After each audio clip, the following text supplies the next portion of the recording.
Saudara kuasa kita kali ini kedatangan tamu spesial nih dari tim Paradiso. Lengkapnya Paradiso Tour ya. PT-nya apa, Mbak? PT Paradiso Mitra Wisata. Sebut aja Paradiso Tour. Paradiso Semarang. Tour. Ya, ini kita ada Mas Teguh selaku owner Paradiso, terus Mbak Mira selaku Tour Manager. Tour Manager. Ya. Paradiso ini udah berapa tahun, Mbak? Apa Mas Teguh? Kalau beroperasinya secara legal sih 2013. 2013 ya? Ya. Berarti 10 tahun ya? Ya, secara legal. Secara legal maksudnya kita daftarkan menjadi bentuk PT. Ya. Tapi sebelumnya memang ini kita jalan tapi ya boleh dikatakan ilegal. Betul. Belum kami daftarkan ke perusahaan perseroan. Jadi mungkin sekitar 4 tahun kita mulai membentuk, sudah ada kantor, sudah ada produk, kemudian ada beberapa tamu. Yeah. Tapi karena tamunya semakin banyak waktu, tamu butuh tentang perizinan, jadi kita saat itu berpikiran untuk langsung mendaftarkan ke PT. Ya. Legal. Legalnya ya. Legal, kalau Paradiso ini berarti melayani apa aja sih sebetulnya? Produknya.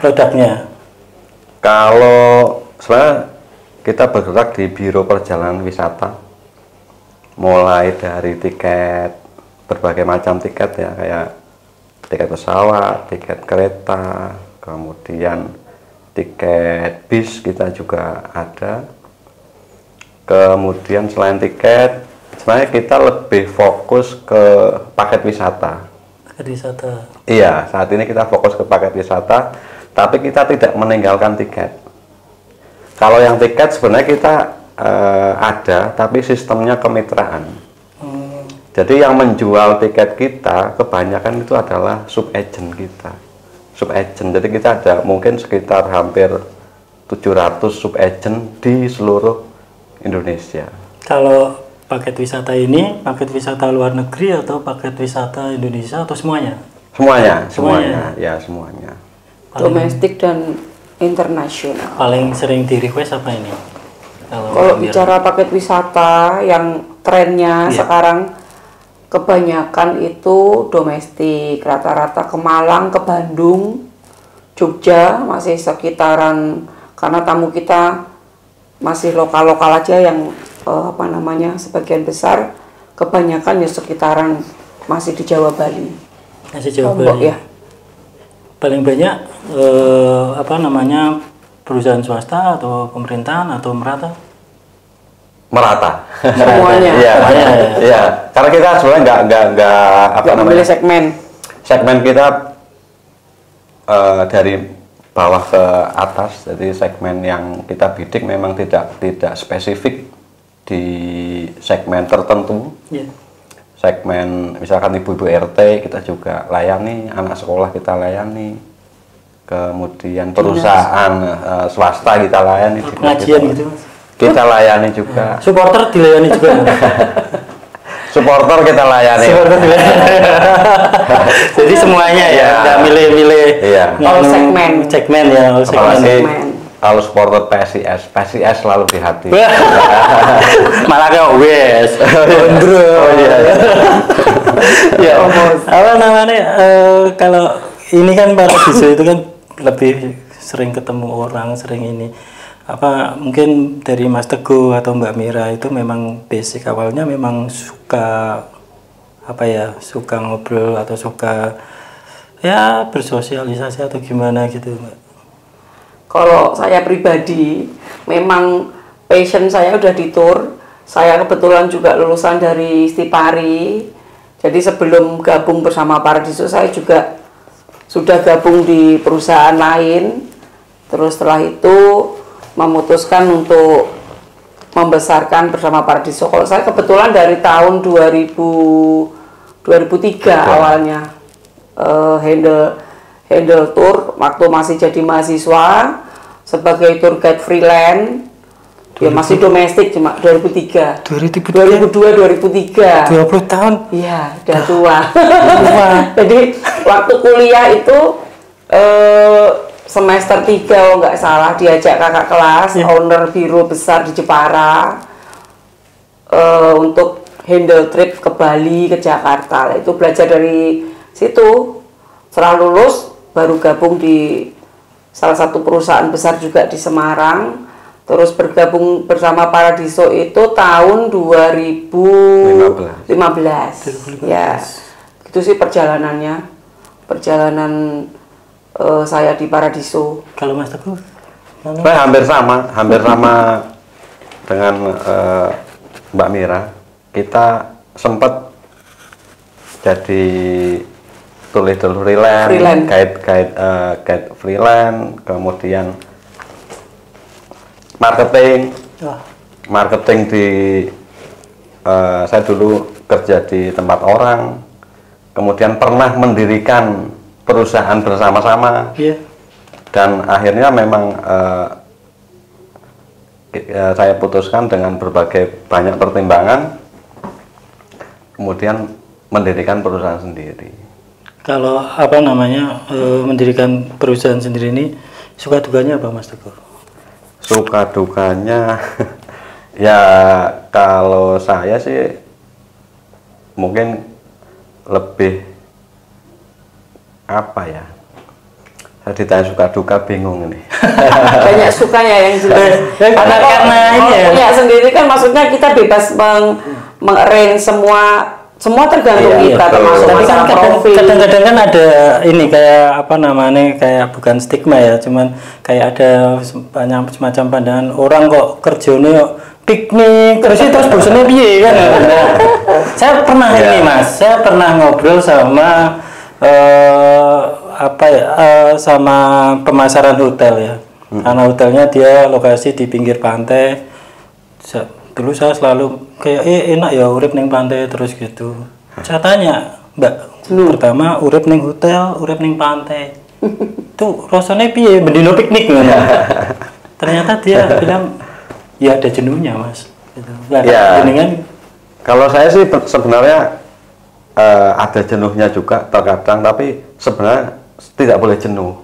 Oh, gitu ya. Tidak boleh jenuh karena apa? Nanti akan kalau ada grup, misalkan ada grup jalan, sebenarnya itu bukan piknik sih. Bagi kita kerja baik yang di kantor. Berarti ini bagi bagi rombongan, bagi turnya bagi rombongannya piknik. Tapi bagi Mas Teguh sama Mbak Mira kita nggak kerja.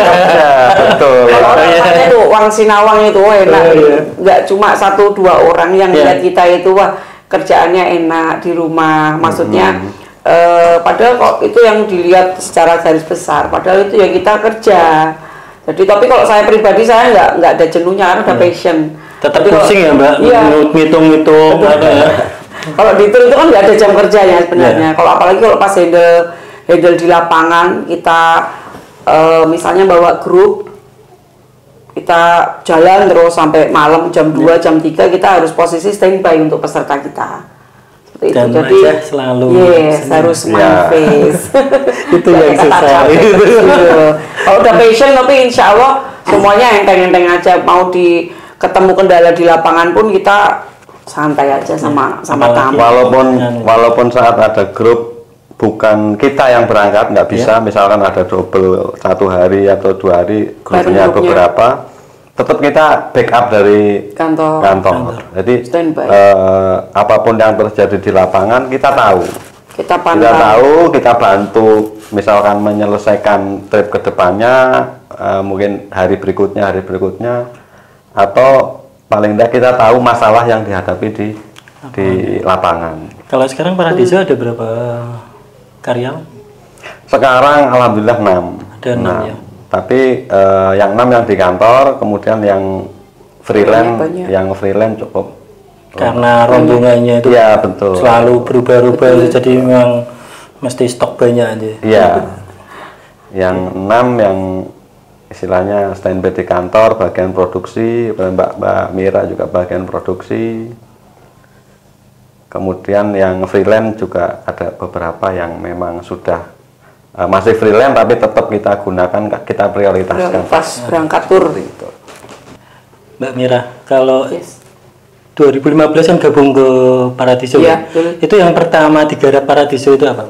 Sama sih, sama Pas awal-awal dengan kantor itu. saya sebelumnya. Intinya kita melayani tur, tapi emang 85% lah ya kita domestik. Tapi domestiknya maksudnya ya ada yang ke luar Jawa itu juga ada, ke Lombok, ke Makassar, ke Medan, terus ke Malang, Bandung, hampir sama. Dari kita concernnya sebenarnya di perjalanan paket tur itu.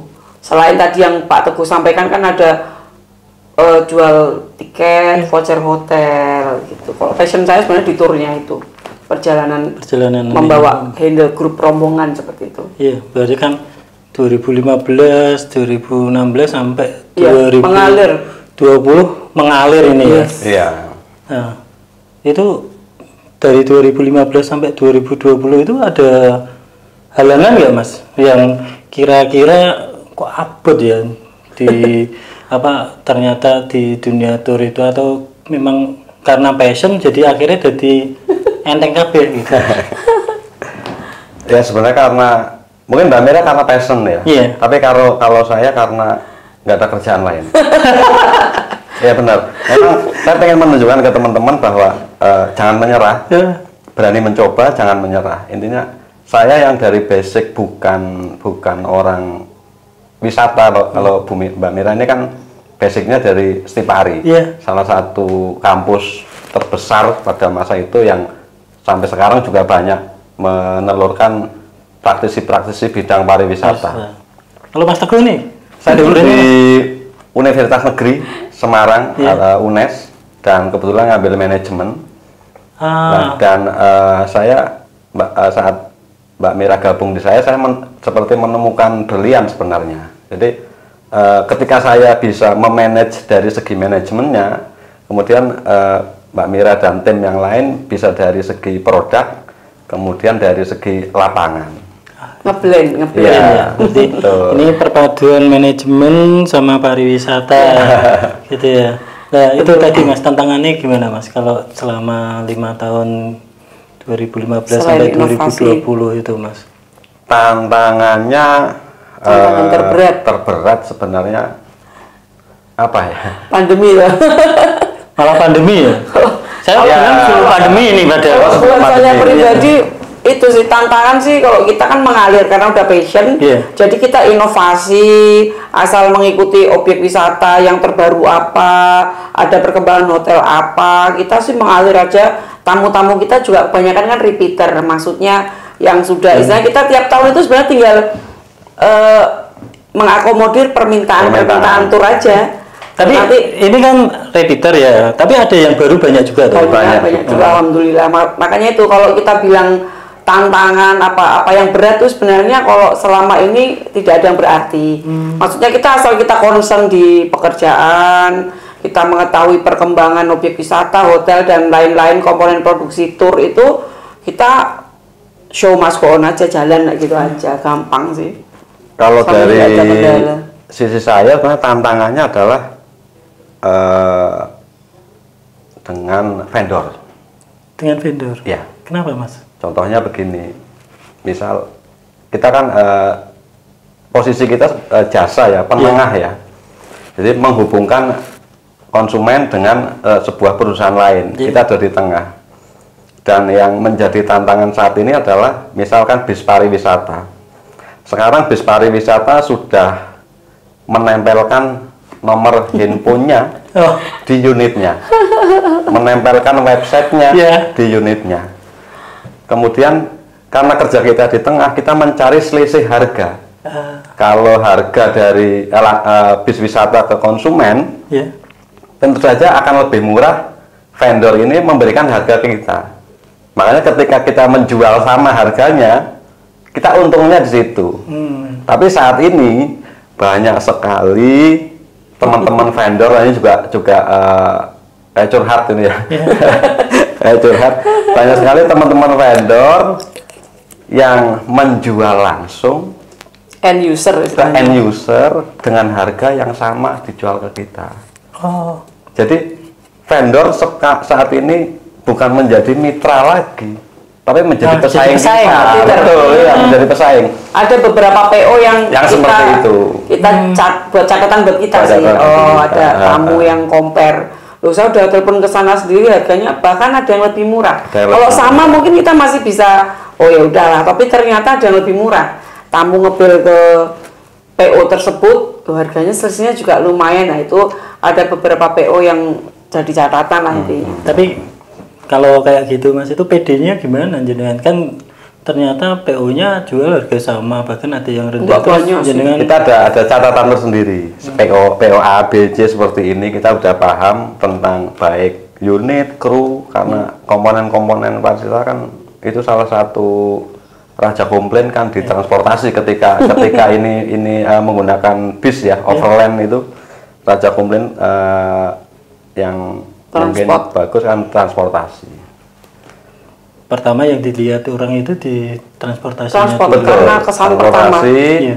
Akomodasi sama konsumsi kan itu yang paling riskan di komplain itu. Kalau Paradiso selalu bermain di kelas-kelas kelas atas untuk transportasinya atau tergantung request. Kita kerjasama dengan semua PO sih, baik PO bis pariwisata, unit yang kecil, ada HIS, ada LF.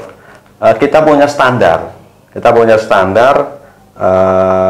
Kita akan menggunakan PO mana, kita lihat baik dari segi unitnya dan dari segi kru. SDM. Iya, SDM. Karena SDM juga sangat berpengaruh terhadap pelayanan kita. Iya. Ini paling menarik nih Mas, sama Mbak Mira nih. Saat ngadepi pandemi gimana? Nah itu tantangan yang tadi saya bilang, ini Pak Teguh aja yang menjelaskan pandemi. Jangan nangis loh sini loh. Terus senyum. Karena seluruh dunia. Ya, tapi kan ini ya, meskipun ya ini selalu tak ingat-ingat ya. Maksudnya setiap kali jadi kita sejarah. bilang iya jadi sejarah, kita bilang pandemi itu berat, pandemi itu ternyata kita bisa melewati. Manusia pilihan. Iya, kita nggak tahu nih cerita para pelaku nih seru sekali pandemi itu. Pandemi itu kan bulan Maret ya. Iya, bulan Maret itu. Bulan Maret itu di 2019. Tahun 2019 itu 2020. 2020 itu di bulan Maret itu trip terakhir saya tanggal 18 ya. 18 Maret. 18 Maret ada trip, kemudian diputuskan untuk PSBB dulu namanya. Iya. Di lockdown waktu itu. Lockdown. Iya, kita hampir ada sekitar 20 sampai 25 grup pending. Itu 20-25 grup itu berapa yang orang? Yang sudah terschedule di bulan di tahun 2020 ya. Itu terpending. Jadi ya kita seru itu. Ya nangis bareng-bareng sih. Nangisnya apa ini? Nangis.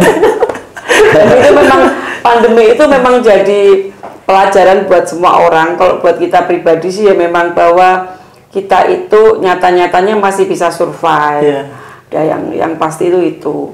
Terus banyak memunculkan semua orang biro, pemilik biro itu, karena kalau pandemi itu kan 90% kegiatan perjalanan wisata dibatasi.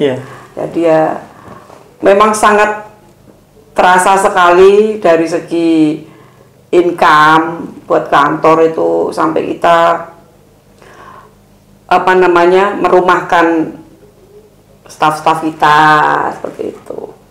Jadi lumayan pelajarannya itu sangat berharga sekali sih. Cuma sisi positifnya adalah kita jadi belajar dari nol lagi, bahwa pandemi itu namanya, kalau dulu secara massa ada 10 bis, 15 bis, kalau selama pandemi kan memang dibatasi. Tapi nggak menutup kemungkinan kita juga masih menerima. Alhamdulillah selama pandemi kita ada trip-trip kecil, kita nyebutnya FIT Group. Jadi keluarga tren wisata itu bergeser. Jadi berubah ya? Cuma 3 orang, 5 orang pakai HIE segala macam. Tapi tetap jalan. Jadi tiap bulan tetap ada itu. Ada. Untungnya kita pandemi kan lebih ke online ya, lebih ke online. Untungnya kita dari dulu memang mainnya juga kita garap online. Kita garap online terutama di website. Iya.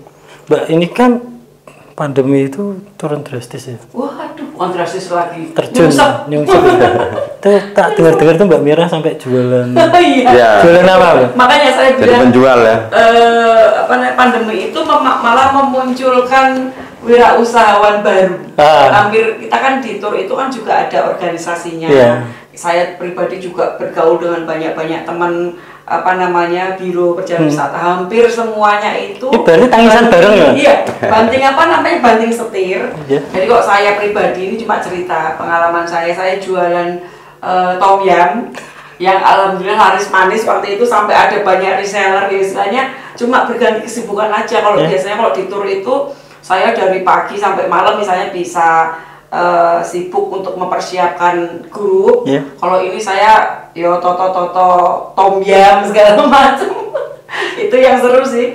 Jadi ada usaha apa lagi ya kita di kantor itu, bikin warung kecil-kecilan, warung seafood. Memberdayakan teman-teman yang berarti teman-teman yang di kantor tetap kerja gitu. Saya juga waktu pandemi itu masih mempekerjakan teman-teman tour yang biasa kita pakai ya untuk packing nempel barang.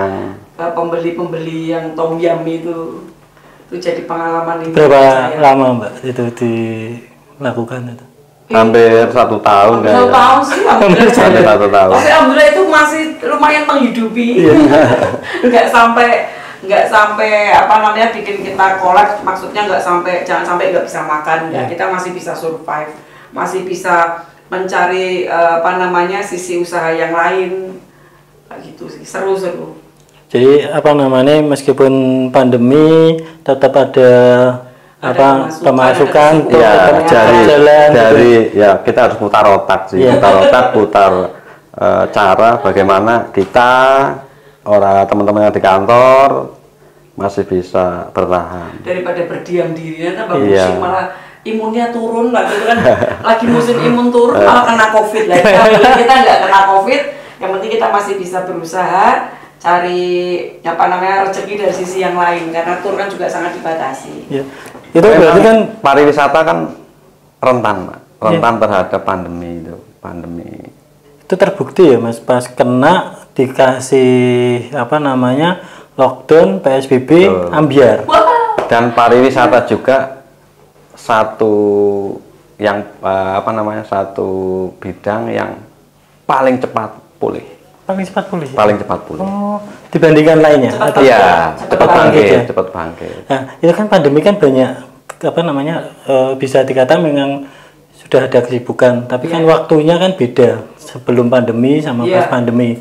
Nah, itu banyak nggak Mbak sama Mas Teguh mungkin tempat-tempat wisata kan sebetulnya pas pandemi ini malah banyak tempat wisata yang memanfaatkan untuk berbenah ya. Itu banyak nggak yang terus tahu-tahu setelah pandemi selesai ada tempat wisata baru atau apa gitu? Kalau tempat wisata, kalau perubahan ya, kita bicara perubahan selama pandemi sampai sekarang ya, after pandemi itu banyak sekali perubahan. Banyak yang objek wisata yang sampai gulung tikar, banyak hotel yang rebrand. Oh, berarti tetap harus ngelis baru lagi. Seperti yang kita sampaikan bahwa kalau ini udah jalan, kita kayak belajar lagi. Karena banyak travel yang hilang, banyak juga yang muncul. Nah, gitu. Dari banyak itu kira-kira sampai berapa persen? Ibaratnya gini Pak, kalau ketika satu travel hilang, anak buahnya atau yang dulu kerja di situ membuka sendiri. Soalnya after pandemi ini persaingan kita semakin berat. Malahan semakin berat. Kalau boleh dibilang pesaing itu ya memang pesaing ya, tapi untungnya kita juga menggunakan sistem B2B. B2B maksudnya kita juga sering memberangkatkan tour dengan menggunakan nama travel yang belum belum main di tour, baru belajar. Jadi berarti nerima kemitraan. Betul. Jadi sering pakai bendera kerjasama dengan bendera mereka, tapi yang operatornya kita, mengelola semuanya itu kita. Jadi mungkin begitu juga dengan biro perjalanan di luar kota Semarang. Jadi ketika ada tamu misal dari Jakarta, ada grup di sini, kita handle. Berarti yang handle Paradiso nih, meskipun betul, dengan benderanya mengatas nama bendera mereka. Itu dari dulu kita memang seperti itu. Ini kayak belajar memang. Memang cara kita untuk membuktikan bahwa kita itu mampu berwisata dengan aman. Tetap bahagia tapi aman, sehat gitu. Tapi mengikuti protokol. Gara-gara itu ya akhirnya masyarakat, khususnya masyarakat yang ingin berwisata, ya memang prosedurnya kayak gitu. Mengikuti.